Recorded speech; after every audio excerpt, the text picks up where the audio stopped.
Ladies and gentlemen, if I could ask you to take your seats, please.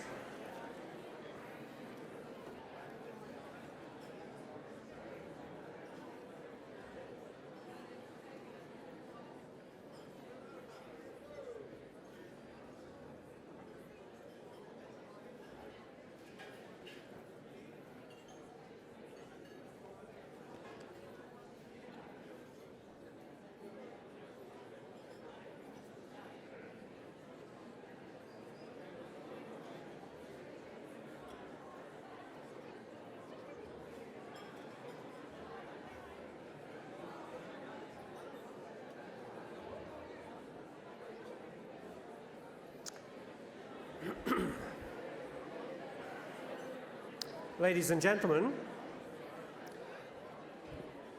my name is Stephen Parker. I'm the Dean of the Law School.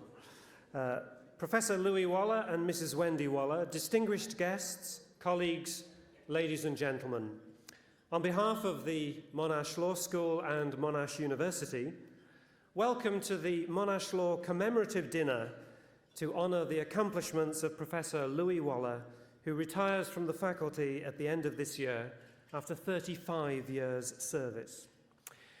I'm delighted that we have such a wide range of guests tonight, including present and former staff and students in the faculty, senior members of the judiciary and the legal profession, representatives of the medical community, friends of Professor Waller from the many walks of life he treads, and family members Ian Waller, his son, and Adina Waller, his daughter-in-law.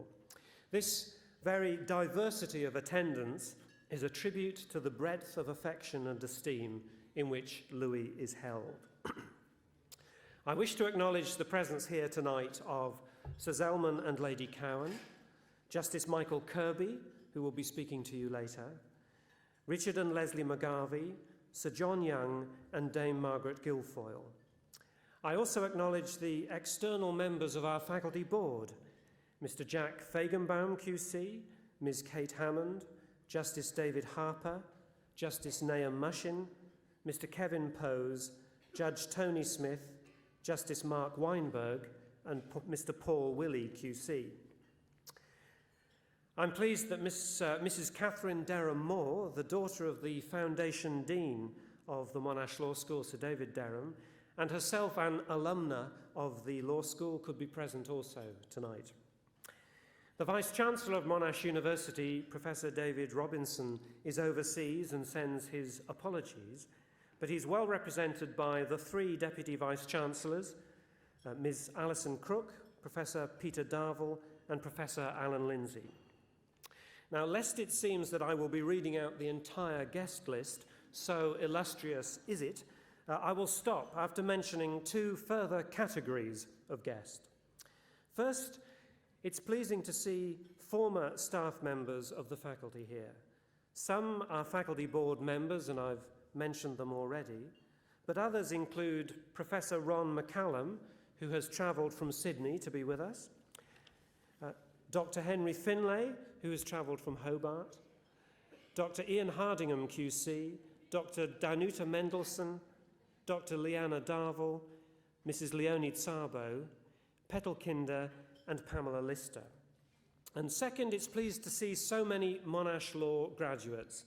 As I say in the programme, we do intend to increase our alumni activities in the coming years, and I see tonight's commemorative dinner as being, in some respects, part of that revival. One of Louis's remarkable qualities is his ability to combine formality and informality.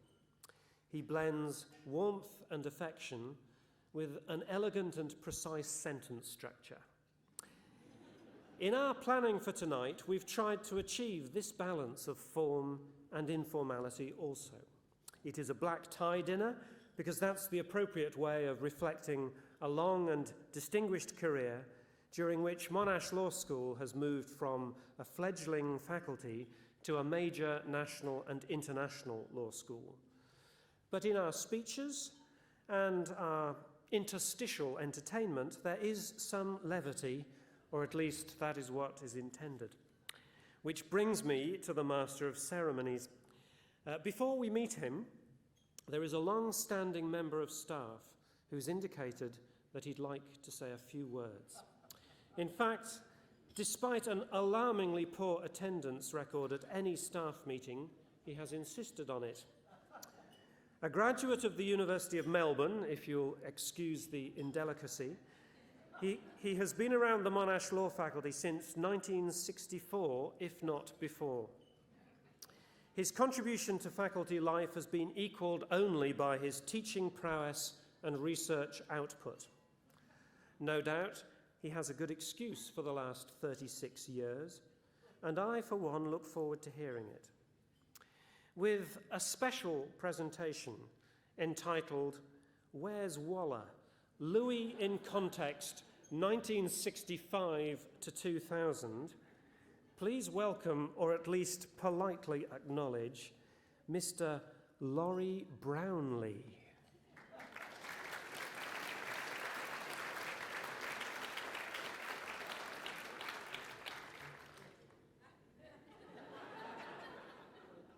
Thank you, Dean. I believe you joined the law school sometime last year. As a faculty member of 36 years standing, it is a pleasure to meet you for the first time tonight. Fortunately, I haven't had to pay $150 for the privilege of doing so. To those members of the faculty who have paid $150, I do hope that your audience with the Dean is worthwhile.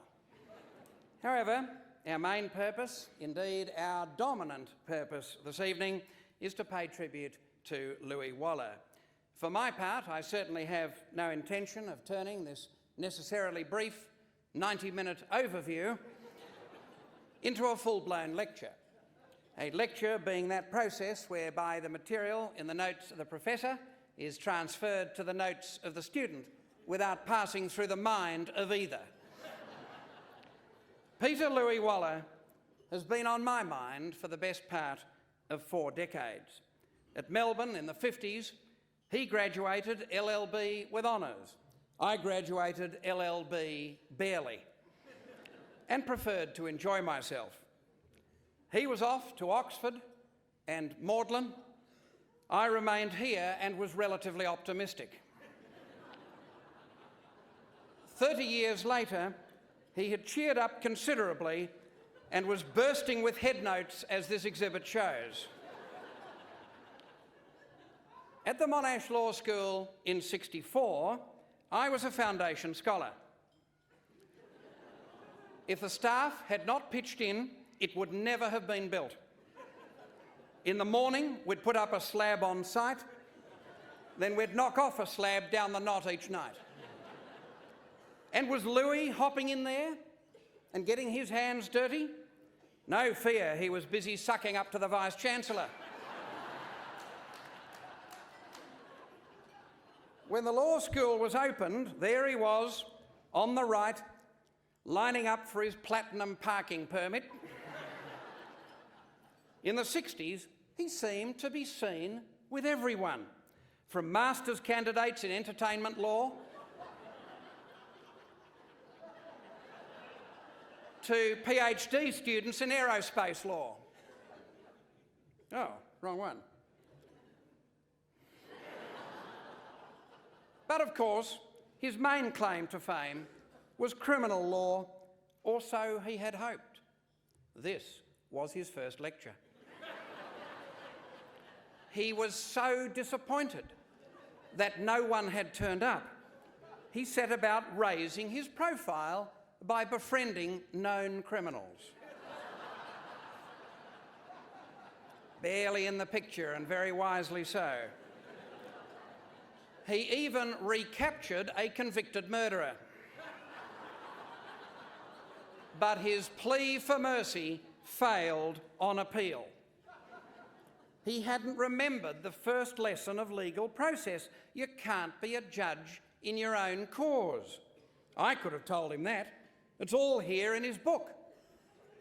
My first edition of Brett and Waller is still, as you can see, in mint condition. I never opened it. By contrast, Louis's career has been an open book, and he was only too happy to fly overseas on an open ticket. Kent, London, Oxford, Ottawa, and always home via his mates in Israel. Ethics never bothered him. He would brazenly conspire with the accused, while at the same time hobnobbing with the judge and jury.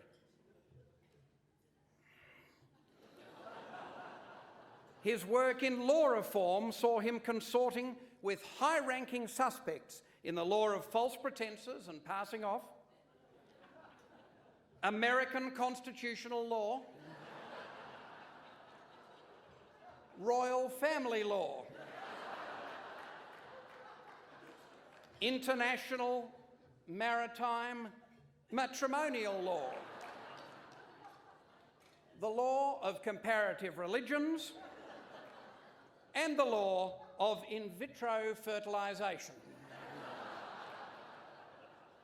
But even though he could not attend every tutorial personally, he was still a rivetingly stimulating lecturer. He popped up at every graduation ceremony, and he gate-crashed every alumni reunion. And still, he managed to keep on side with his interdisciplinary colleagues in law science, law global engineering, and law rationalist economics. But while some professors are slaves to fashion, and others simply lose their faculties, one baby-faced giant has reigned supreme in the thickets of the law and Monash University. For law as it is, and as it should be, Louis, the thanks of all, and me.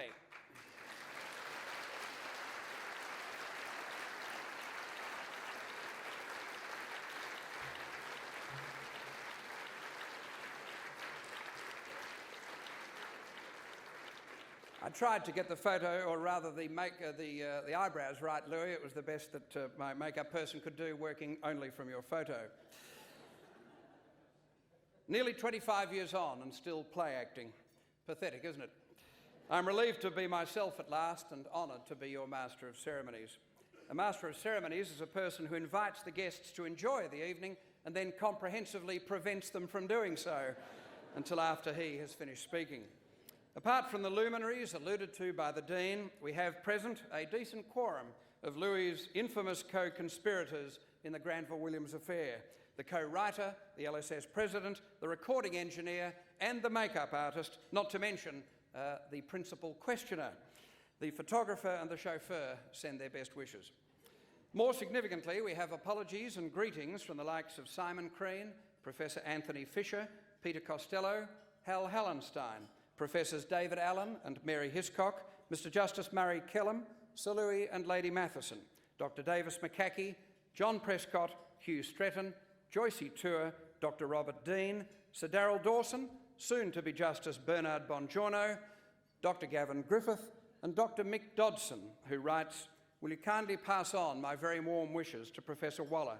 I had the honour and privilege to be taught by him. His commitment and dedication to issues concerning Aboriginal people and the law is well remembered and applauded, in particular his foundational work with the Victorian Aboriginal Legal Service. Just as important have been the many messages from those who are not so well known, but who have benefited greatly from Louis's guidance. Just a sample of those sentiments. Thank you for sharing your wealth of experience and also for your continuing interest in my career. Thank you for challenging my mettle and for the wonderful Crim lectures. Your support and kindness nearly 30 years ago helped me enormously. Thank you so much for all you did. Were it not for your most genuine caring and unique compassion, I would have missed out on an invaluable foundation for life. And you were one of the external examiners when I was a final year student at the Faculty of Law, University of Malaya. I met up with you at Monash when I was doing the LLM. Thank you for the encouragement. I am now Dean of the faculty. Before we enjoy the meal, I should explain that in the spirit of Granville Williams, the staff of the Grand Hyatt have circulated to Professor Waller's table only a very special menu, including such religiously incorrect offerings as Caesar salad with bacon chips, roast loin of pork with apple sauce, lobster thermidor with gravamen sauce, and cheese platter and nutty kernels. And if that's not good enough for you, Louis, I submit you'll just have to go without. The Waller case is underway. Tender Exhibit 1, entree.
Ladies and gentlemen. Ladies and gentlemen, welcome back. We're enjoying the marvellous music of a Monash group which was established in 1990 and performs regularly at graduation ceremonies, awards evenings and building openings, as well as touring locally and internationally. Please thank Joanne and Brian Walwick, Catherine Harbour and Zoltan Balaj, together the Amabile String Quartet.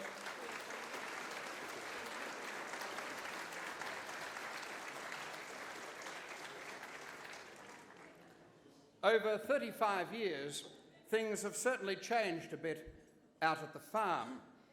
In 1965, fees at the law school were £42 per subject, and the total staff of 11 taught and served 150 students. Today, in Australia's largest law school, a staff of nearly 100 interact with more than 2,500 students, whose combined fees add up to something like half the national debt, certainly on HECS. However, the debt owed to Louis Waller by his students and his colleagues is beyond computation. Our first speaker fittingly represents both groups.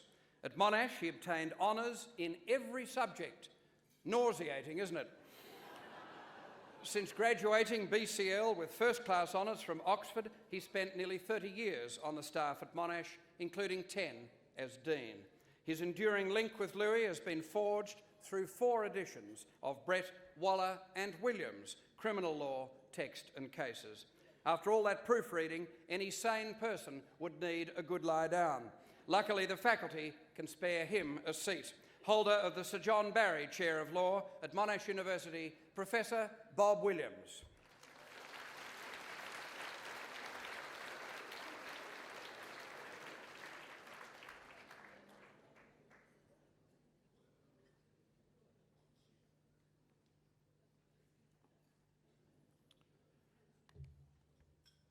Mr. Dean, Justice Kirby, distinguished guests, ladies and gentlemen. In the latter stages of their careers, most men and women will spend some time reflecting back on their lives, considering, evaluating their achievements and the extent to which the promise and the hopes of their youth have been fulfilled. For Louis Waller, such reflection should bring great pride. Louis's life and career would be a source of satisfaction to any person in terms of achievement, in terms of what he's contributed to his discipline and his university, and in terms of the person he has made himself and which he is. A statement of some of the major achievements of Louis's career is comparatively straightforward. They would include Honours Graduate of the University of Melbourne, First Class Honours in the BCL at Oxford, Sir Leo Cusson, Chair of Law at Monash University since 1965, Dean of Law at Monash 1968 to 70, Law Reform Commissioner for the State of Victoria 1982 to 84, Chair of the Standing Review and Advisory Committee on Infertility and the Infertility Treatment Authority, Fellow of the Academy of Social Sciences in Australia, Officer of the General Division of the Order of Australia, Visiting Fellow and Professor at numerous overseas universities, including the University of Kent, Queen Mary College, University of London, University of Victoria, Tel Aviv University and the University of Edinburgh. But appreciating the real measure of the man is somewhat less straightforward. Louis returned from Oxford in 1958 to take up a senior lectureship at the University of Melbourne, where he and Peter Brett, with whom he formed a close friendship, played a crucial role in developing the subject criminal law, not just at Melbourne, but as a model for Australia. As late as 1949, criminal law had not even been a subject in the Melbourne curriculum. It had comprised 6 or so lectures as part of a subject, the law of wrongs. Louis and Peter transformed the subject. They pioneered in Australia an interactive teaching process following the style of the Socratic method that had been developed in North American law schools. The teaching materials they developed became the first edition of Brett and Waller's Cases and Materials in Criminal Law, published in 1962. The appointment of Professor David Derham as Foundation Dean of Law at Monash in late 1963 was a crucial decision for the development of the law faculty. Derham was a man who enjoyed great academic and professional respect. He was wise in the ways of the world and of universities, and amongst his many talents was a great ability to recognise young talent and a willingness to take a chance on it. No decision by Derham in his period at Monash was wiser than the decision to appoint the 29-year-old Mr. Waller to the Leo Cusson Chair of Law in 1965. When law teaching commenced at Monash in 1964, the success of the law faculty and the young university of which it was a part was by no means guaranteed. Some doubted the capacity of Victoria to sustain a second university. The world was a very different place. The total number of university students in Victoria at the time was around the present student population of Monash Clayton. The total student numbers at Monash was only slightly less than the present population of the Monash Law Faculty. Only the smallest handful of present buildings was in existence. The Law Library comprised one floor of the Hargrave Library, and there were very few books. and the few law faculty staff were quartered in a corner of that floor. In those early years, a remarkable group of people laid the foundation for what Monash was to become and for what the law faculty was to become. Louis was one of those remarkable people. Louis more than fulfilled the promise Derham saw in him. At Monash, he built upon and strengthened what he and Peter had achieved for criminal law at the University of Melbourne. He developed legal process, and he established at Monash evidence as a rigorous academic subject. He developed courses focusing on the relationship between law and medicine, and was responsible for the introduction of a combined Bachelor of Laws, Bachelor of Medicine degree program. He brought honour to his university by his scholarship and by his service to the community. I've known Louis since 1964, when I was one of his students, and we've been friends since I turned to him for advice towards the end of my course. He encouraged me to follow in his footsteps and read for the BCL at Oxford, secured for me a place at his old college Magdalen, and encouraged me to return to Monash at the completion of my studies. The generous mentoring I received has been replicated countless times for others over the years. Louis is, above all other things, a man of principle and of loyalties. Throughout his career, he's been fortified by his faith and by his family. Louis met his wife Wendy while he was studying for the BCL, and they married in 1959. They have 3 adult children, themselves married and with families. Louis is a superb teacher, a great classroom performer, and he loves teaching and he likes his students. As a colleague in the faculty, no one has been more generous with his time, more supportive of others, and particularly the young, nor more constructive with his advice. I long ago learned that Louis's advice is not always easy. His counsel is shrewd, principled, and uncompromising.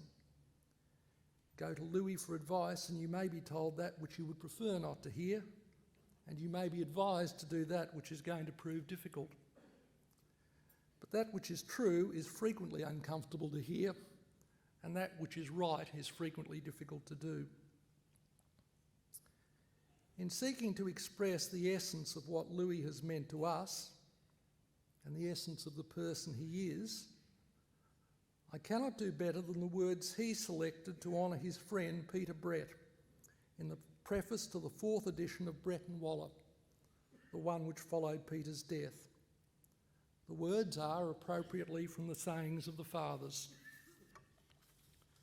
Provide thyself a teacher, and acquire for thyself a companion, and judge all men in the scale of merit.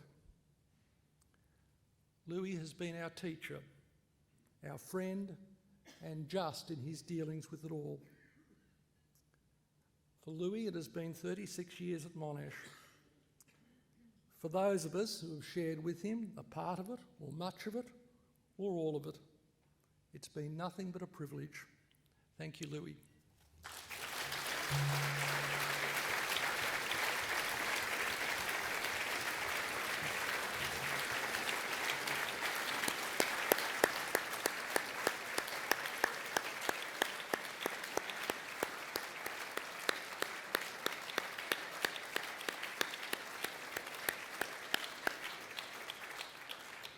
Those very thoughtful and heartfelt words, and for your fine partnership with Louis, and for your own long service to the law school, Bob Williams, many thanks. What's the defence? Mistake? Yes, why not?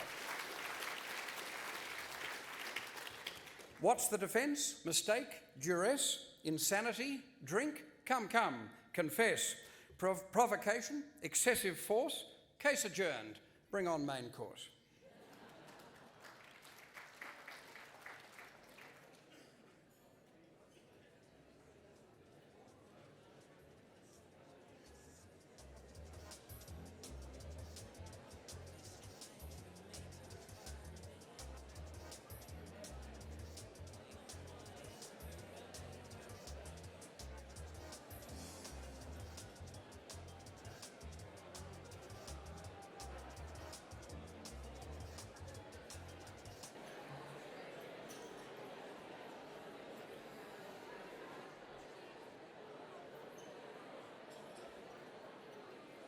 Ladies and gentlemen, please resume your seats.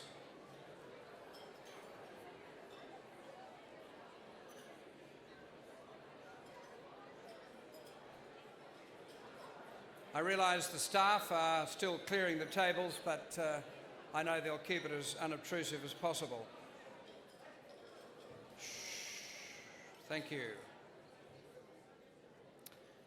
After the Granville Williams lecture, in the success of which Louis's credibility was so central a factor, Justice Michael Kirby kindly took the view that this jolly jape would become a landmark of sorts in Australian legal history. One could say the same thing of His Honour, but without the need for the qualification.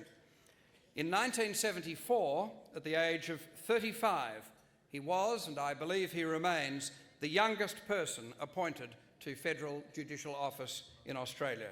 From the Australian Conciliation and Arbitration Commission, he moved to the Federal Court, the New South Wales Court of Appeal, and in 1996 to the High Court of Australia. Nor is even that the limit of his industry and influence. Bodies to benefit from his expertise and experience include the OECD, UNESCO, the WHO, the ILO, the UNDP, the Global Commission on AIDS, and the International Commission of Jurists, of which he's been president. Sir Zelman Khan credits him with extraordinary breadth of thought, humanity, and insight into contemporary issues. A South African judge notes his sublime combination of intellectual brilliance, emotional depth, and a nearly inexhaustible capacity for human engagement. Having duly said all of that, I trust I shall be immune from prosecution. Of all those who could propose a toast to Louis Waller, none is more appropriate or more able than he who sees the challenge of our time through the world's eye. Please welcome the Honourable Justice Michael Kirby.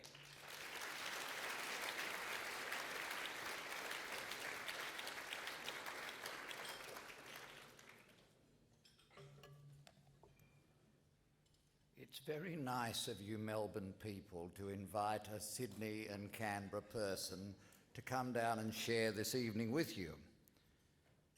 Things are very quiet in Sydney since the Olympics and the Paralympics. We don't get out much in the evenings anymore. We look back with nostalgia at those glorious sunny days, not so far in the past, when we could be of real help to the international community centred in Sydney. There was a little note passing round of advice of how to make overseas visitors friendly and happy. One of the points of advice was Vegemite is a very mild flavoured chocolate for putting on bread. To fully appreciate it, you should spread it at least 1 inch thick. Another was, money lost at the Star City Casino is refundable at the end of the night. Please have a word to one of the kindly security guards. Another was, it's traditional to bargain with Sydney taxi drivers over the fare. On absolutely no account pay what is on the meter because it's sure to cause offence. Another was, you'll find Kerry Packer's luxury yacht Arctic P moored in the harbour. Just clamber aboard, as Kerry loves surprises. But my favourite was, and I look back on this with sadness, tourists crossing the harbour bridge will be pleased to know that Bureau de Change officers are installed in all lanes when you can just change your home currency for Australian dollars. Please feel free to haggle to get the best exchange rate. With help like that, we wonder what happened to our dollar. Professor and Mrs. Waller, Sir Zelman and Lady Khan, Dr. and Mrs. McGarvey, Sir John Young, members of the university, your honours, and friends of Louis Waller. Come with me in your minds to Europe in 1935. Hitler had just gained power in Germany. Everywhere, the march of fascism seemed to have gained momentum and to be unstoppable. A very dangerous time for a Jewish baby to be born. Especially dangerous if the baby was born in Siedlce in Poland. Siedlce is 100 kilometres east of Warsaw, and it's 150 kilometres as the crow flies from Lutz, where subsequently the infamous ghetto was established not many years later. Happily for Australia, for scholarship, for the law, for humanity, the young Louis Waller, born in 1935 in that place, escaped and came with his parents, Jack and Hilda Waller, to Australia. We should thank God that that happened, and we should remember that it happened to him and didn't happen to many others. Stay with me in your minds as I take you to Europe more recently.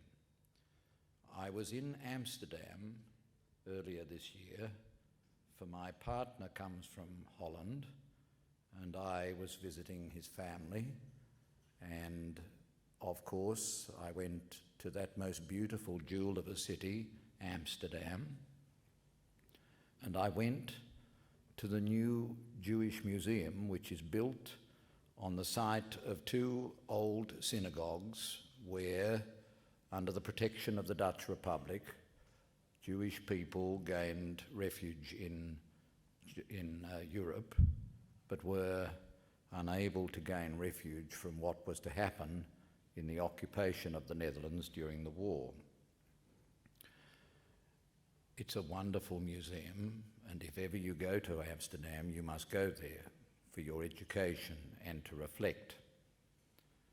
And then I took myself, in the usual way, to the Prinsengracht, and there I went once again into the Anne Frank house, and I walked along those familiar walks, and I saw the new exhibition, and I saw again the photograph with the inscription underneath it, "Dutch men and Dutch women.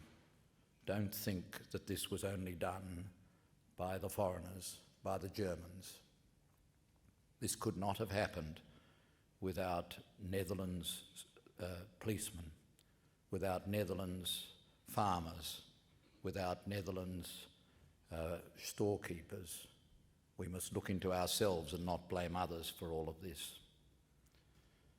And as I was leaving, I opened the book of remembrance of the 120,000 Jews of the Netherlands who died during those years of occupation, and I looked to the name Waller, and there were two Wallers in the list of 120,000, and I reflected, and we should all reflect, and we should never forget.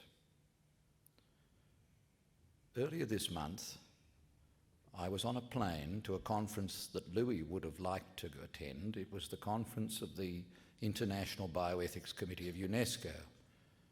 It was held in Quito, in Ecuador. And so in seat 71A, at the back of the Qantas jet, I winged my way across the Pacific and up to Los Angeles and down to Miami, where they were in the midst, on the brink of the election, and then down to Ecuador. And we talked at the conference of the issues of stem cells and embryos and all the things that Louis has written about and thought about. But on my journey, I was given by my partner Johan to read a book which is titled German Policy, Jewish Workers and Nazi Killers. because his view and mine is that we should never forget. And the book had, of course, the story of the ghetto at Lodz and of the infliction of terrible suffering in Europe, and particularly in Poland. But there at the end of the book was a little story which I have to confess to you made me weep in seat 71A. It was the story of a survivor, and it was the story of how indiscriminate and not always methodical was the way of the oppressor. And the survivor told how, as a young boy, he had been born in Poland, and he would have been about 5 years older than Dewey.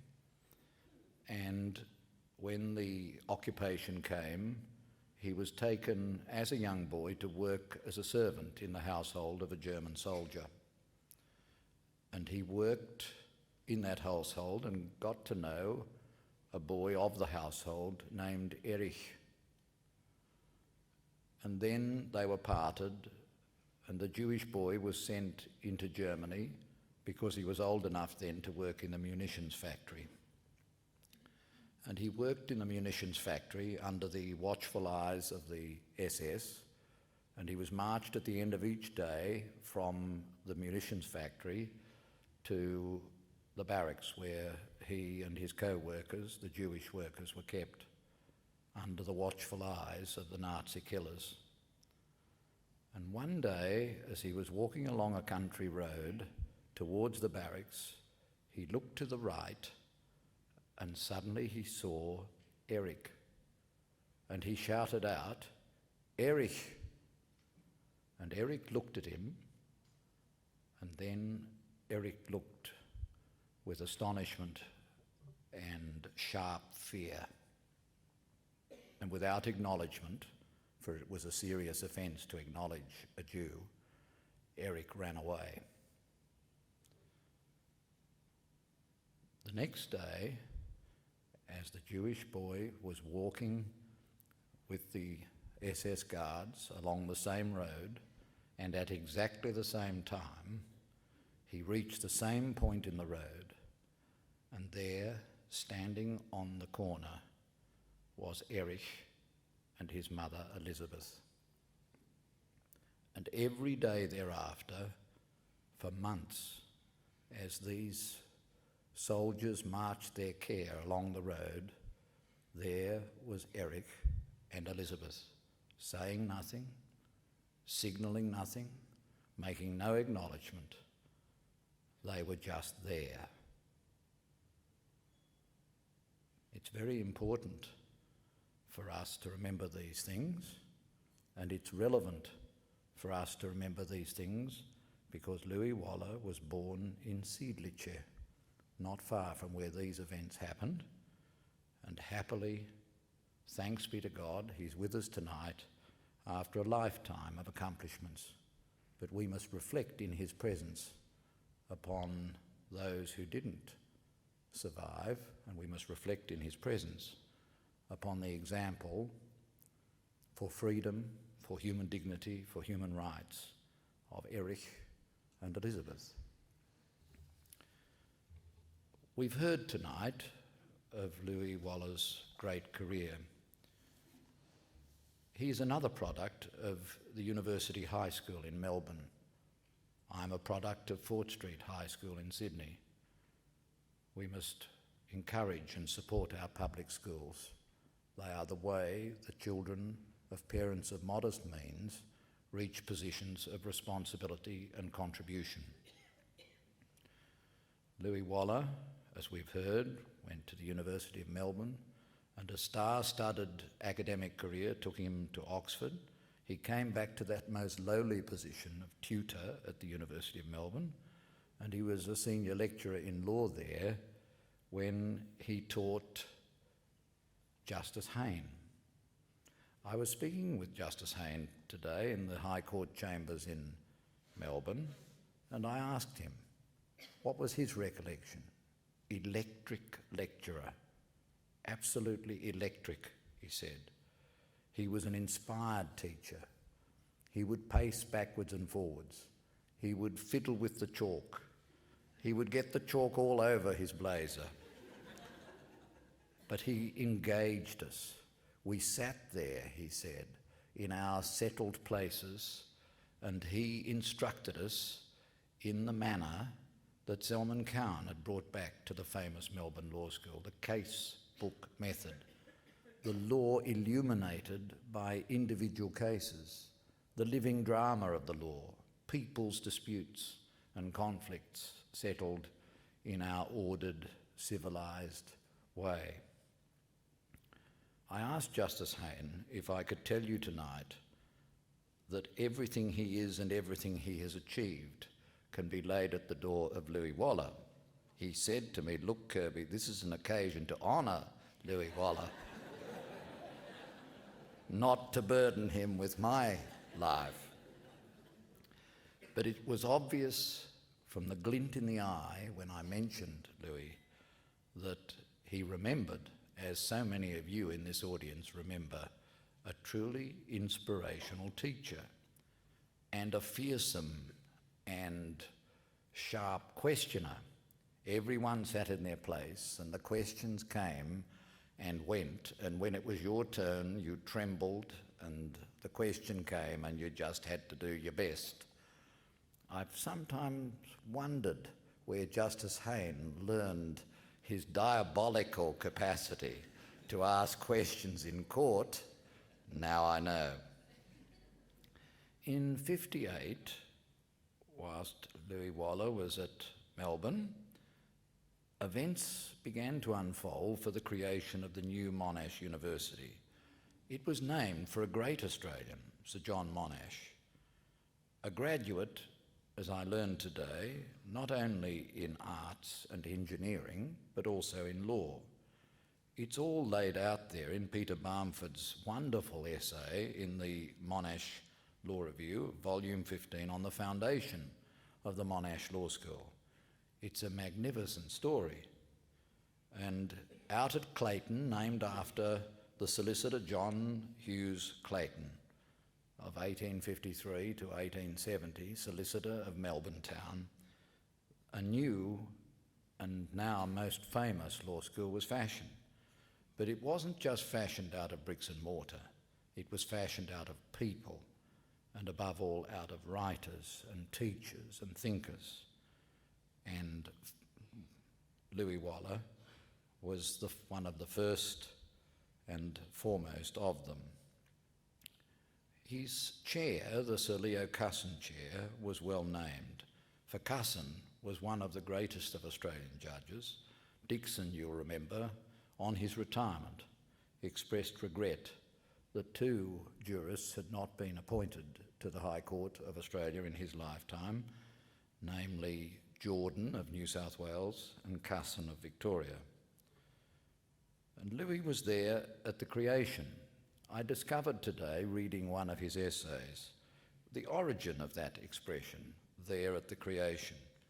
He explains that it all goes back to Alfonso the Wise, King of Castile, who 700 years ago said if only he had been present at the creation, he would have given some useful hints to the Almighty on the ordering of the universe.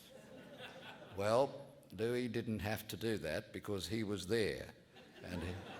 And his hints have been writ in the achievements of the faculty and of the students. He was made Dean of the Faculty in 1968, a heavy burden even then, and then soon after he embarked upon the long series of international appointments, overseas universities and bodies such as the Law Reform Commission of Canada, vying to have him amidst them to contribute to their intellectual strength. I suppose it was his time as a commissioner, as a consultant to the Law Reform Commission of Canada, that engaged his interest in law reform, and that was to set him upon a path that was to bring us together. In 1982, he was appointed the Victorian Law Reform Commissioner, and he held that post in 1984 when the legislation was changed and a commission was established now happily re-established, by which Victoria had a Law Reform Commission, and he was made the chairman. It was a distinguished group of Victorian lawyers, Mr. Justice Gobbo, Jocelyn Scutt, Frank Vincent QC, Mr. Anthony Smith, solicitor, Lee Maisel, then chair of the National Securities Commission. It was a distinguished group under a most distinguished chairman. I remember vividly my first encounter with Louis Waller. He probably won't remember it because it was a passing thing in his mind, but it's had a profound effect, including on a few judgments in the High Court. So it's about time I owned up. I had been approached because of a slight acquaintance with television cameras and other things like that at the time, to record a sort of model direction for juries on certain matters. And so I was given a script. I put on my most judicial mien, which wasn't all that easy to do at the age of 40, and I stared into the camera and I said, "Ladies and gentlemen of the jury, the question before you is whether the accused is guilty or innocent." Now, Louis saw that tape and he said, "That's absolutely not the question before the jury. This is not a mistake that Sir John Young would have made or Mr. Justice McGarvey. This was something absolutely basic. This was an egregious mistake. Who taught you criminal law?" The issue was not the guilt or innocence of the accused, it was whether the Crown had proved the guilt of the accused. For our criminal justice system, most fundamentally, is accusatorial, and it's based on the proposition that unless the state, with all of its power, can prove it, you walk away. And that is at the heart of our peculiar system and of our liberties. I had a very short, sharp, direct, and not particularly polite instruction in the fundamentals of the criminal law. Professor Waller, I've never forgotten that instruction.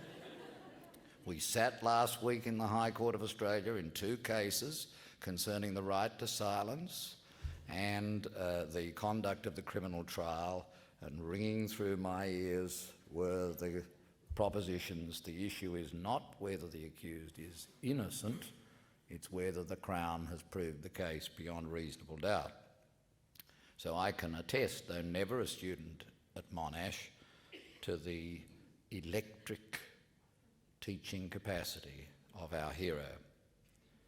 But then events were to take a different turn, and Louis Waller was to become deeply engrossed in an issue which had, on its periphery, engaged Sir Zelman Khan and myself and Mr. F.G. Brennan QC of the Brisbane Bar in the Law Reform Commission project on human tissue transplants. These were exciting times, for in January 1978, Louise Brown, the first IVF baby, had been conceived and born. In June 1980, Candice Reed, the first Australian IVF baby, was born, and most of the scientific endeavour in this field was taking place at Monash, and under the leadership of Professor Carl Wood and Dr. Alan Trounson.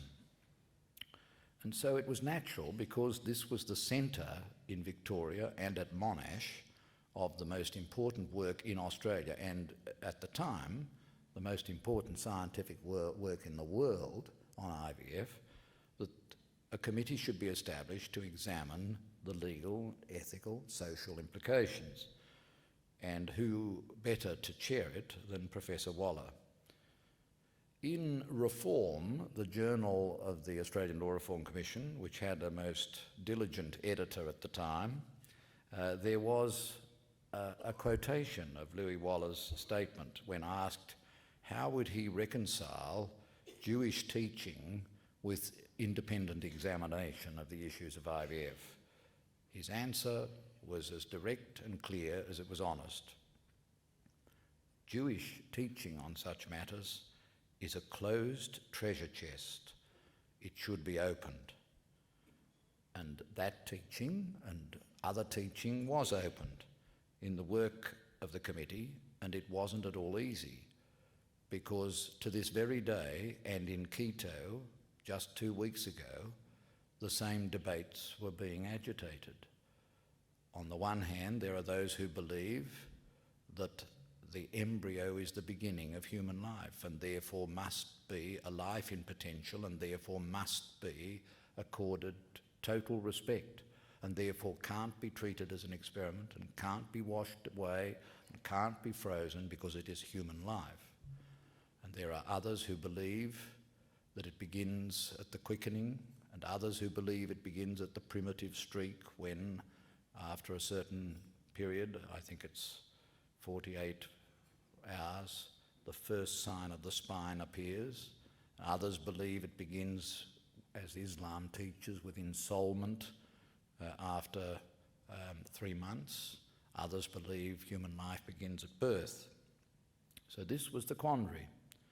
And the great achievement which Louis Waller made, in my humble estimation, is not just that he produced a report and delivered recommendations and gave a qualified endorsement for IVF, and that his report was followed up by the Infertility Medical Procedures Act of 1984 in Victoria, a path-blazing piece of legislation, and subsequently by the Infertility Treatment Act of 1995. No, they are not the great achievements. The great achievement was that he showed that even in an age of extremely complicated scientific questions, we can, in a democracy, develop a procedure and a method to help our democratic lawmakers to fashion the answers. If we can't do that in the world of cyberspace and the genome, then democracy is truly in peril. And that was the real importance of Louis Waller's work on the In Vitro Fertilisation Committee of Victoria. He demonstrated that it could be done. In 1982, he took part in an outreach to China and was a member of a delegation which was extremely distinguished. Mr. McGarvey QC was there, Mr. Fox, reader in law at Monash, was there, Mr. Weinberg, a very junior lecturer, was there, and a judge of the county court, and Professor Waller. And the Chinese, I have it on authority of one of the participants, had great difficulty with the names of the participants. Mr. McGarvey, and this was long before the Golden Arches, was Mr. McGravy. Mr. Fox they had to picture as Mr. Focus.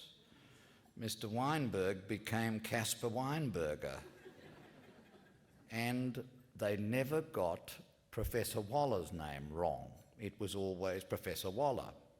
And nobody quite knew why this was until an English-speaking waiter at a restaurant for the delegation served Mr. McGarvey, Mr. Fox, Mr. Weinberg, and Mr. Vegetable, because Waller was vegetable, and they found that easy to remember. I can speak, I think, for all of the Justices of the High Court of Australia, and that is something I can't always do, in paying a tribute to Louis Waller tonight for a really wonderful contribution to the law in our country in lifting the dignity of criminal law. In my youth, criminal law was rather looked down on by the towering figures of the legal profession, because the criminal law never made the money at the bar that the captains of industry could pay, or rarely so. But Louis Waller and a few others have lifted the dignity of criminal law to where the ordinary citizen thinks it is, the most important part of the legal system, the centrepiece of our freedoms and the definition of the relationship which we have with the state. and I think that is a truly magnificent achievement. He is a writer of note. He tackles all the difficult questions, issues such as the victims of crime and their role in the criminal process, the power of the state and the role of government in controlling the police, and the issues of human experimentation and even such sensitive questions as abortion and the role of the law in relation to embryos. But his special gift is, as has been mentioned earlier tonight, in a capacity to express things orally in the classroom and in writing in a most succinct and direct manner. Take, for example, his opening lines. They're almost Bacon-like, the opening lines of his essay. An essay on victims of, in the crime causation and control process. Listen to this.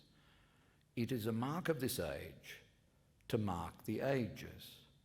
Generations, decades, and even smaller periods of time are readily labelled. There is a temptation to follow the tradition and describe our era as the age of the victim of crime. Ours is a time of criminal injuries compensation schemes, of offender restitution programs, and of special regimes developed to relieve victims of certain crimes from further suffering and harm. It is a mark of this age to mark the ages. Or listen to this. What has Lewis Carroll called the love gift of a fairy tale in common with Article 16 of the Universal Declaration on Human Rights? Both, I suggest, refer to an ideal and a value we still cherish in our society. Fairy tales, properly so called, end in the golden haze where hero and heroine live happily ever after. Those who read or hear them conjure up from that irreplaceable expression an idyllic prospect of wedded bliss and family life. And the Universal Declaration employs language apparently more precise but to the same point. And then this. My subject is abortion and the law in the books and the law in action. It is abortion de lege lata and abortion de lege ferenda. The law today is laid down and what tomorrow may bring. A study of the law relating to abortion will remind us of the well-known antiphony in the internment service of the Book of Common Prayer. In the midst of life, we are in death.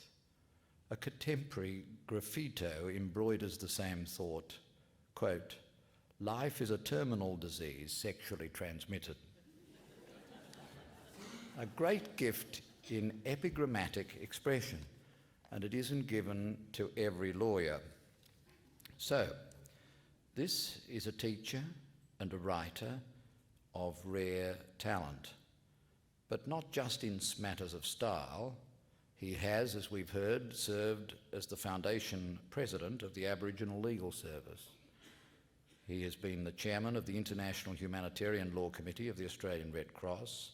He's been a member of the Board of Governors of the Hebrew University of Jerusalem since 1994, and I learned tonight that he's taken new initiatives in the advancement of Jewish studies in Australia, a cause which I hope will result in further advancement of those studies and of the creation of institutions like the museum in Amsterdam.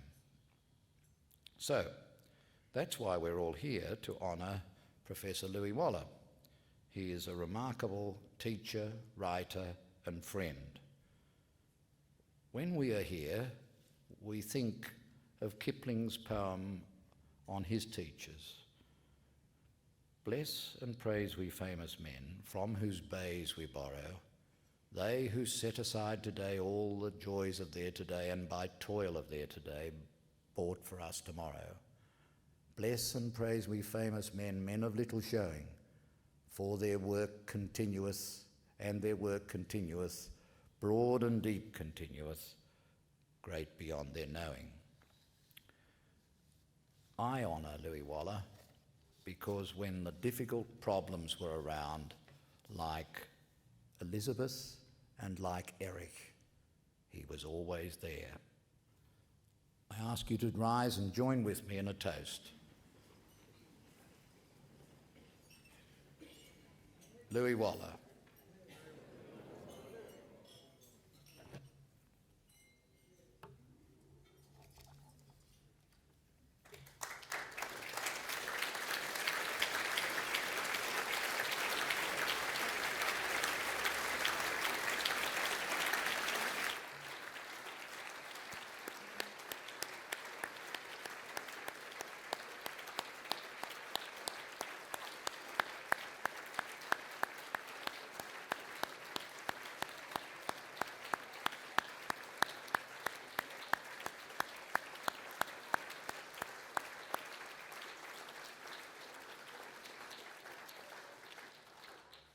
As it happened, we were standing, but I think it would have got a standing ovation anyway.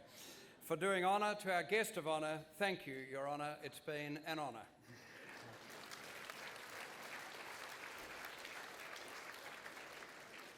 And now for a special announcement, please welcome back the Dean of Monash Law, Professor Stephen Parker.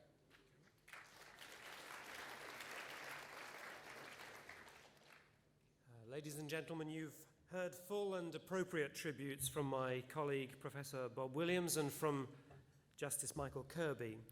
Given that our guest of honour is about to speak to you, I would understand if there is some impatience to hear from him rather than from me. But there is a development mentioned in the programme to which I'd like to draw your attention. One of my challenges this year in planning for Louis's retirement was to find a fitting way of recognising in a lasting fashion the contribution Louis has made to the faculty. We've decided to create at the appropriate time the Louis Waller Chair in Law, to be filled by a scholar who will be selected after the widest competitive search and who exemplifies Louis's qualities of scholarship, intellectual rigour and service to the community. That the chair will be established, I have no doubt. The timing will, however, depend upon the funds we can raise. I need to express my thanks to Sir Zelman Cowan and Mr. Mark Liebler for the assistance they've given in raising money for this project, and to acknowledge the generosity to date of Mr. Maurice Alter, Mr. Mark Beeson, Mr. John Gandel, Dr. Henry Krongold, and Mr. Isidore Magid, the last four of whom have been able to come here tonight. The campaign is only partway through, and such charms that I have are yet to be worked on various communities. I hope that those present at the dinner might help directly through gifts or indirectly through introductions. But I'm sufficiently confident to announce the faculty's intention, as soon as practicable, after further rounds of blandishments, to create the Louis Waller Chair in Law.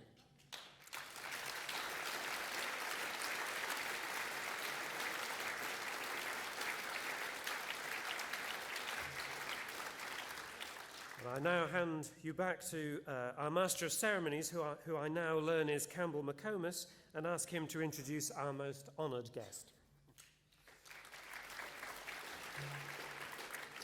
Thank you, Stephen. The toast to Louis is seconded, if you like, by an absent graduate who writes, "It was around 1985, one day after Enid Campbell had boxed my ears in her assessment of an admin law paper, I was feeling particularly low. I was a mature-age student with a wife and 3 kids to support. What in the world was I doing, wasting time and another worthy student's place at Monash?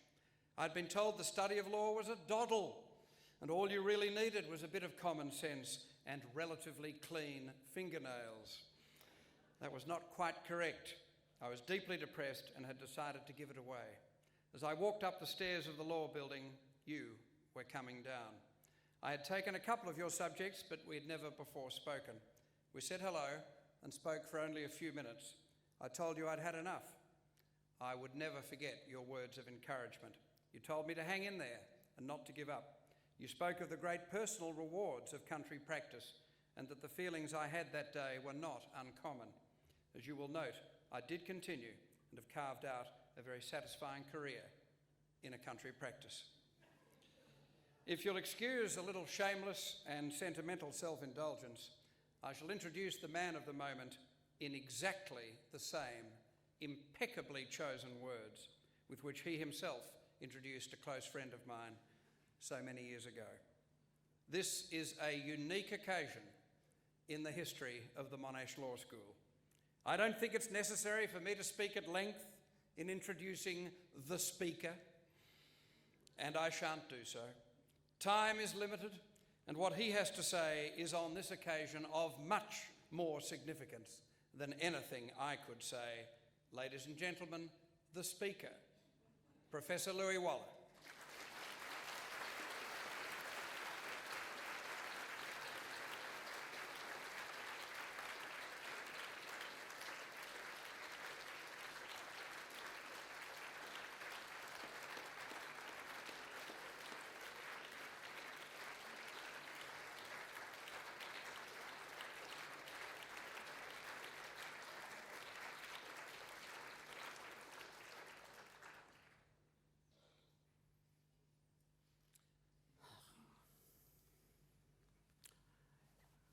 As you know, I'm programmed for 50 minutes.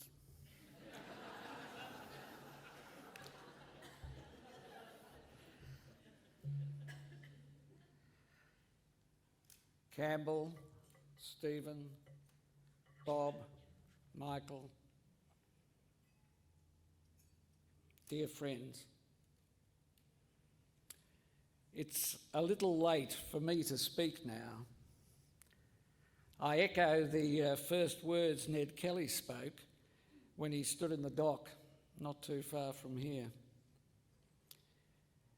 It's been an unprecedented experience to hear everything that's been said about me and my work in the law school, in the university and in the community during the years I've occupied the Saleo Cusson Chair of Law. Campbell has very effectively verbaled me. Not only has he used his talent in language, he's caught me in all sorts of poses with very, very dubious company. And as we know, pictures never lie.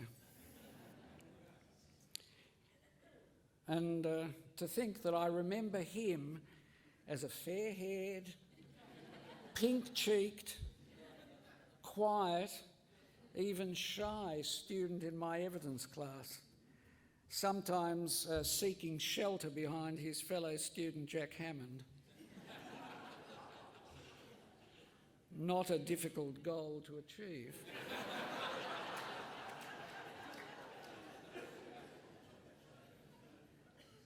Campbell, once again, let me salute and applaud the perceptiveness of your observations and the felicity of your expression. Stephen, our Dean, who conceived all of this, has done me great honour, and particularly in the announcement that was made a few moments ago about the proposed establishment of a chair which will carry my name. I'm still digesting that. Stephen, to you and to Fleur Haberfield and to Irene and all of those who've joined in planning and arranging tonight, I want to extend my very deep gratitude.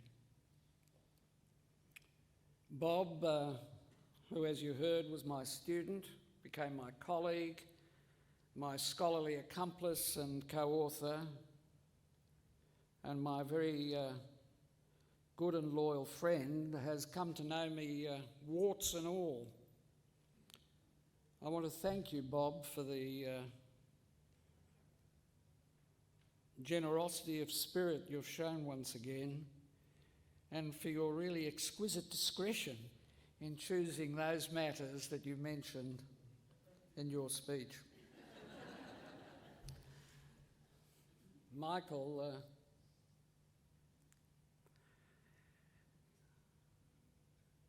you're the person who made institutional law reform an irremovable part of Australia's legal architecture. And we've been friends ever since I ventured into that sometimes mine-strewn territory. Dangerous business, law reform. John Stark, who never minced words, once said to me and about 100 other people that if a certain proposal I'd put forward for consideration ever reached the statute book, it would be known forever as Waller's Folly. I must say I was lucky to escape with my toes intact on that occasion. Michael, I want to thank you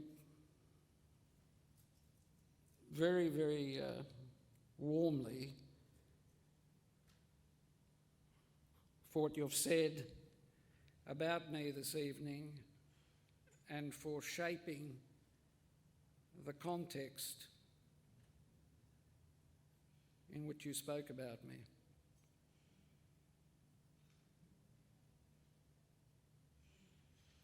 Some of those matters that you mentioned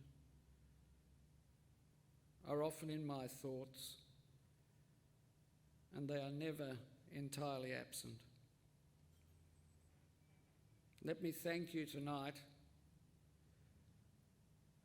for the wise counsel you've given me on many occasions, especially in shaping the medicine, science and the law reference that we received as a dowry when the Law Reform Commission was established at the end of 1984, and for the warmth and the kindness you've always shown me, and for sharing, as you did again this evening, the interest both of us have in the spirit of mankind.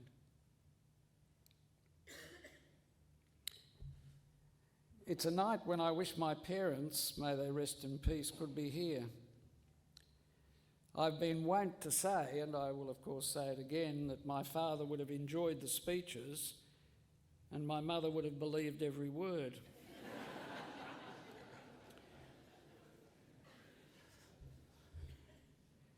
In fact, had she been able to be here, I think she would have said to me, "That's all very well, but what now?"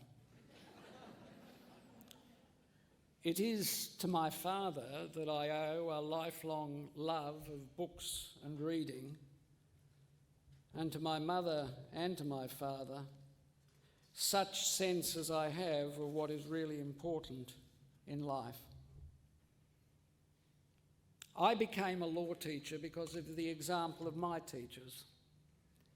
In the Melbourne Law School nearly 50 years ago, Zelman Cowan, who honours me by being here with Anna this evening, Zelman, always elegant in speech and in dress, presided over a small but a highly talented company. Norval Morris, Harold Ford, Arthur Turner, Pat Donovan, all still with us, and David Derham and Hans Leiser, who aren't. My teachers made me see that learning and teaching the law was an exciting and fulfilling enterprise. When I went on to Oxford, with their encouragement and with their support, I had my ambition to become a public teacher of law reinforced by the memorable trinity of Magdalen law dons, John Morris and Rupert Cross, and happily still among us, the now emeritus Professor Sir Gunter Treitel, and outside the college, by the late David Dauber and Herbert Hart, and by Tony Honore and Derek Davies. To all of them, I stand deeply indebted. When I came back to the Melbourne Law School, still very green in judgment, my teachers became my colleagues, and they gave me that comradeship and that stimulus which encouraged me to strive to reach those goals in scholarship and in teaching which they'd already attained. With two who hadn't been my own teachers, I shared, as you have heard, the special excitement of devising new ways of teaching and preparing the materials to support those innovations. Frank Marr and Peter Brett, who are both sadly dead, became my and Wendy's dear friends as well as my guides. And to Peter, I owe a special obligation, for he it was who always made me ask myself whether I'd done it, whatever it was, as well as it could possibly be done, and as compactly as it could be done. Just as he had when I was a student, so did Zelman, our dean, encourage and help me to make my way, even when that way led me from Melbourne to the Monash Law School, to that very young institution, which David Derham, of blessed memory, created.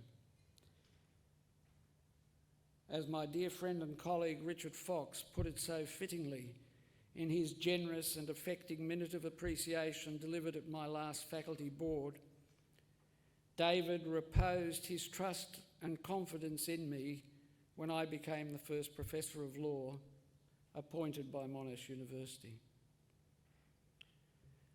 Most of my life's been lived in the Monash Law School. I am not going, even briefly, to canvass the countless experiences, the episodes, even the escapades which have occurred during that time. Some have been mentioned, and others may be in the minds of some of you, where no doubt imagination and lapses of memory have embroidered a few with acts which never ever happened and words which were never ever uttered. I've always had the comfort of wise advice and unstinted help from my colleagues and my friends through all those 35 years. And I've had the wonderful pleasure of welcoming my students as fellow law teachers. A number are here this evening. Our work in our now world-acclaimed law school has been supported by outstanding library staff, by dedicated and subtle administrators, expert and very quick IT people, and often long-suffering secretaries. Since I returned from full-time law reform, Yvonne Foster has given me invaluable help. She's been a paragon, almost.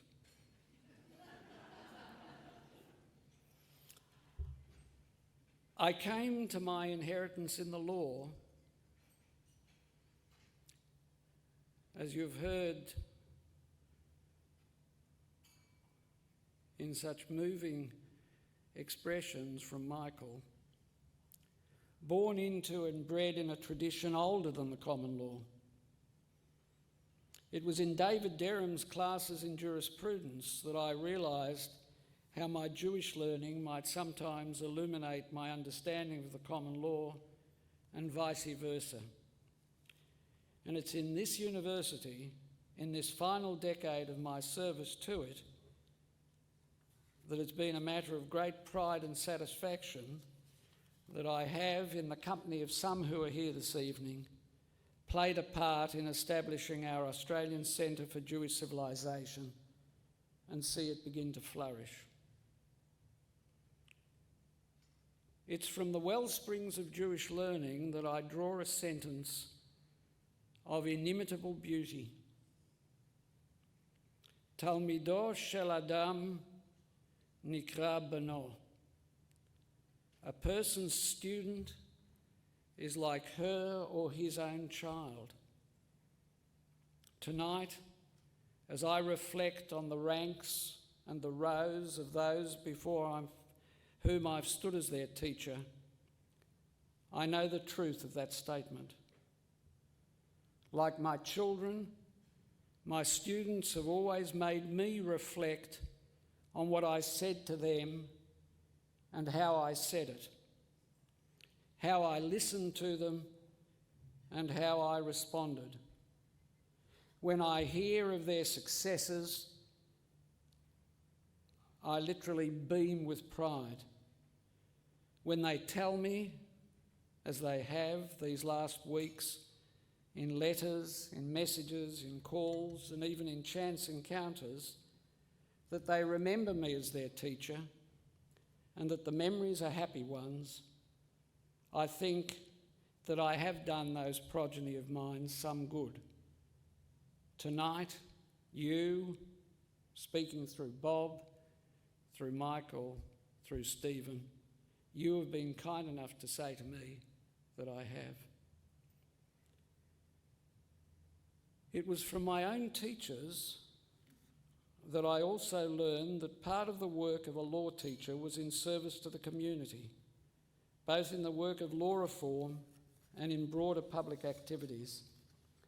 Those in which I've taken part have enriched my life, bringing me into the company of men and women whose wisdom and learning, whose feeling and commitment have made me happy to be their associate. And Michael has spoken about this part of my life. To all of those whom I've met in the world of law reform, the Aboriginal Legal Service and the Red Cross, I express my gratitude. I'm especially pleased to have my long-time colleagues from the Walter and Eliza Hall Institute's Ethics Committee among us tonight, and my fellow members of the Infertility Treatment Authority and our indefatigable CEO. They know, I think, that I value their friendship and their support as much as I hail their knowledge and their experience. The Reverend Dr. Frank Harmon, who was with me from the beginning of the IVF work until he retired from the ITA about 2 years ago, and who died in September, would have said something apt to me at this time, probably in Latin, and possibly reminding me that laurels, however resplendently intertwined, may be an uncomfortable seat if rested on too long. A few months ago, someone said to me at a lunch party that what I'd been privileged to do in the realm of the regulation of the new birth technologies must be the most significant achievement of my life. And no, I replied, the most significant, the most important achievement was teaching cohorts of law students. My wife, who was sitting beside me, made a face and said, sadly but very distinctly, that she thought I would have said it was persuading her to marry me. I went into immediate overdrive confession and avoidance mode, explaining with such forensic talent as I have that I was, of course, talking about my professional life. She was but slightly mollified. Wendy was, of course, right. My life has been what you've heard it described because she, with her qualities and her talents, has made our home. She's been my staunchest supporter and my sternest critic. We have the blessing of children, Ian and Adina, who are with us tonight, and Anthony and Michal and Ellie and Michael, who are in Jerusalem, but who will, God willing, view the video, whether they want to or not.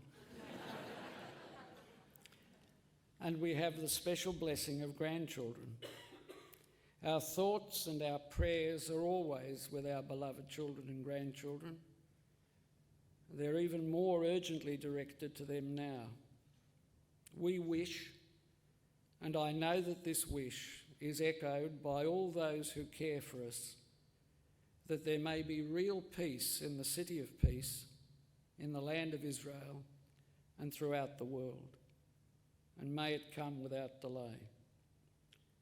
My own long-standing connections with Israel's great universities have been strengthened because of our personal stake in their future.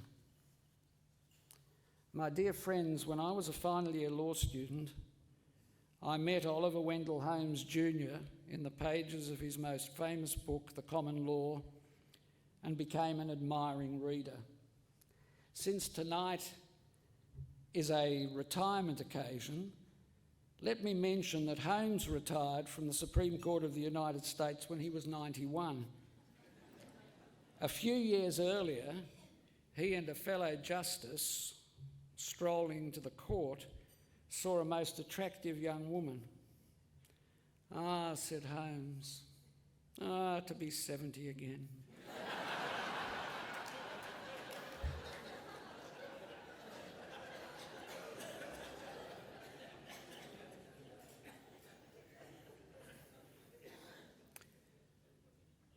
Holmes once wrote, "If you believe in great things, you may make others believe in them. I believe in the law as the instrument whereby justice in the world in which we live may be achieved. I believe in the ideals of a university as voiced so simply by Benjamin Disraeli when he said it should be a place of light, of liberty, and of learning. As I come to the end of this large chapter in my own life and in my work, it's my hope that I may have made others, you, my dear colleagues, in all my endeavours, and you and those beyond these walls, it's been my inestimable privilege to teach, that I may have made you believe in them too."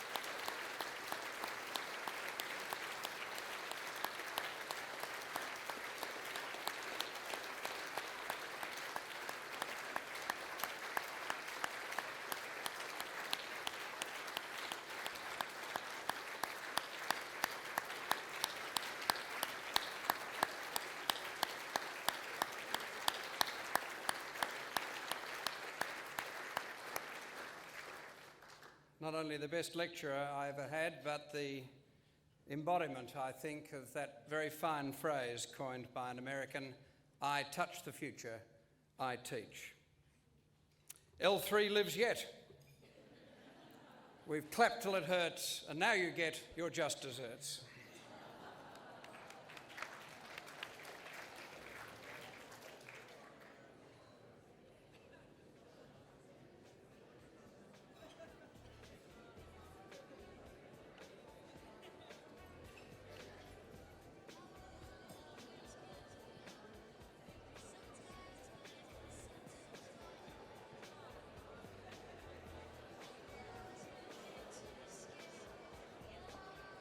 Seats. We'll conclude the formalities a little late, but I think you'll agree you wouldn't have wanted to miss a single word of what's been said tonight in honour of the great Professor Waller.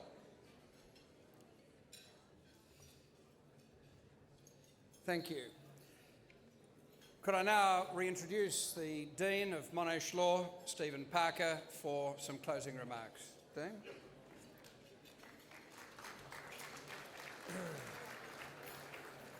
Well, ladies and gentlemen, I hope you will agree that this has been an enjoyable and fitting occasion. Considerable planning has gone into the arrangements.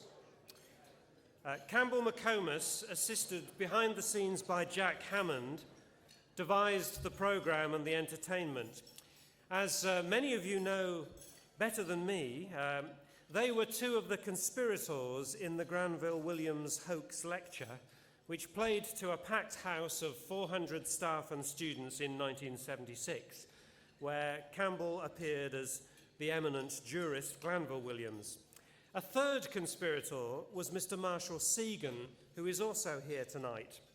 And it's nice for once that a surprise is to be sprung upon Campbell. I invite Marshall Segan, accompanied by Jack Hammond, to present to Campbell, a framed photograph with an audio CD of that lecture, which, according to the transcript of an interview Campbell gave to Radio National's Law Report earlier this year, contains an hour or so of utter rubbish. So, Campbell, this is a gift from the Monash Law Faculty, Marshall Segan and Jack Hammond.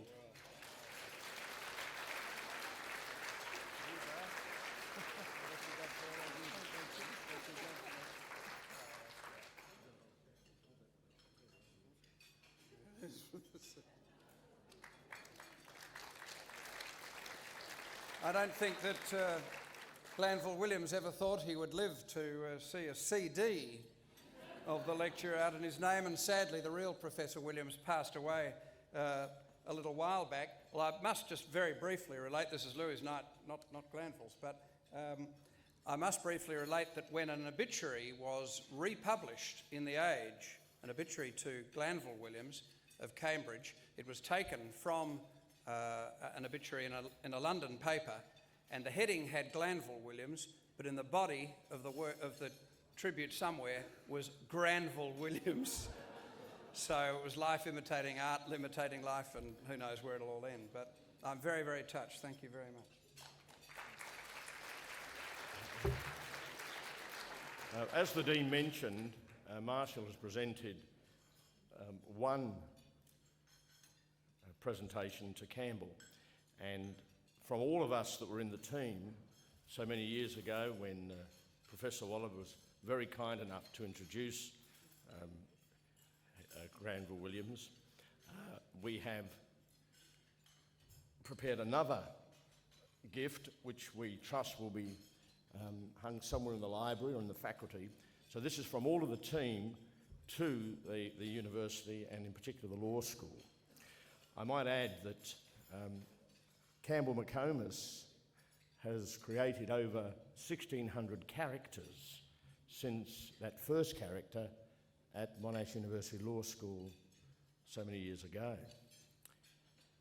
I asked the Dean a few moments ago how many full-time law students are there at Monash, and he said, well, full-time there's about 1,400 odd. So Stephen, in this one man here, you have virtually a whole faculty of students. He would also be very useful, I suspect, in Queensland in helping some people get elected. Campbell and all our friends here, thank you very much for your friendship, and Campbell, thank you for what you've done this evening for all of us.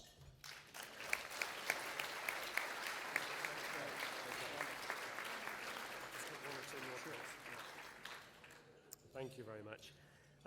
I must also thank Justice Michael Kirby for his tribute tonight. When I invited Justice Kirby to this occasion, he replied without delay, and the opening words of his letter were, "I would not be willing to miss a dinner to honour Louis Waller."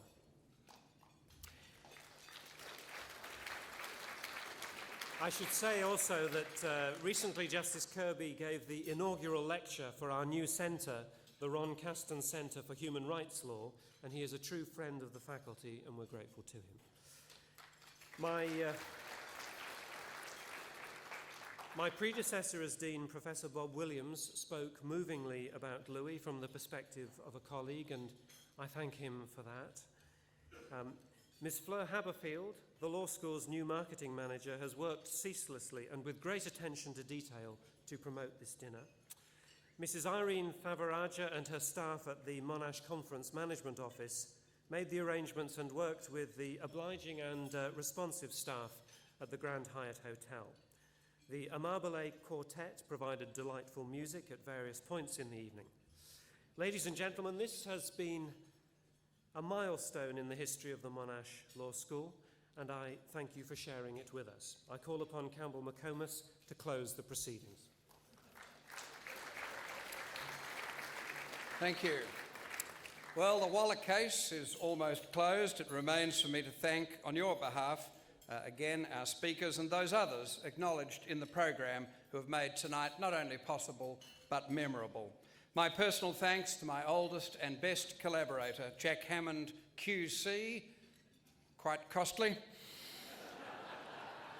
To my great old friend Marshall Segan for that lovely presentation, and especially too, from my point of view, to the faculty's marketing manager, Fleur Haberfield, for assistance and persistence beyond the call of duty. And as my very good friend Louis Waller now becomes Professor Emeritus, I should perhaps politely remind him that emeritus is a combination of two Latin words, e meaning out, and meritus meaning so he ought to be. The same goes for me. In a few years' time, the David Derham School of Law will turn 40. See you in 2004, if not before. And it's good night from him. Good night.